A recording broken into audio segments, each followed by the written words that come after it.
Uh, Good evening, everyone. Welcome to my YouTube channel. Please remember to subscribe.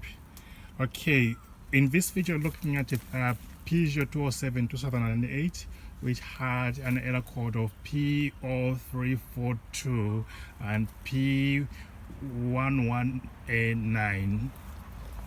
I tried to delete the error code several times, but still kept on coming back. So what I did, first thing, I changed the spark plug. After changing the spark plug, the anti-pollution message on the dashboard disappeared. The next thing we did was we got a camshaft position sensor. There are a couple of them, and apparently they are of the same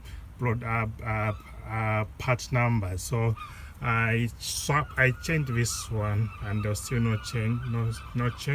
So the ones I took from this one, I put it up here, and the error code have all disappeared.